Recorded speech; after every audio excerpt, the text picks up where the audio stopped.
fin, plus c'est fragile.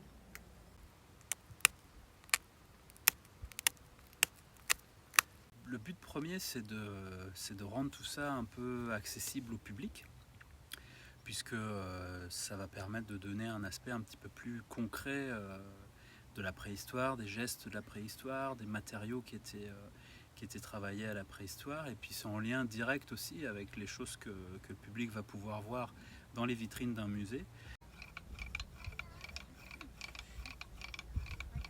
C'est comme une perceuse préhistorique.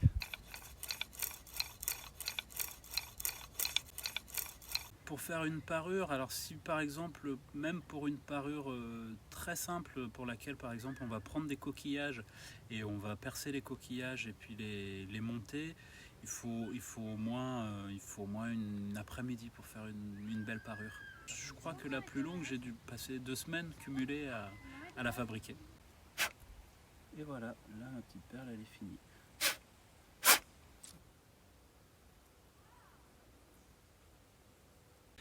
L'expérimentation dans l'archéologie, en fait, ça va être aussi un moyen de trouver des réponses auxquelles on ne va pas forcément pouvoir avoir accès directement sans passer par le fait de réessayer de fabriquer les choses. Puisque bien sûr, c'est sur les objets qu'on découvre, il y a des traces techniques, il y a des contextes aussi qui permettent de les comprendre, mais on ne comprend pas forcément tout. Et néanmoins, il y a des choses qui sont importantes pour remettre un objet dans un contexte plus global sur sa fabrication, sur les échanges qu'il y a pu y avoir autour, où ça a été produit. Et il y a beaucoup d'éléments de réponse qu'on va pouvoir trouver dans l'expérimentation autour de ces thématiques un peu plus pointues sur les objets.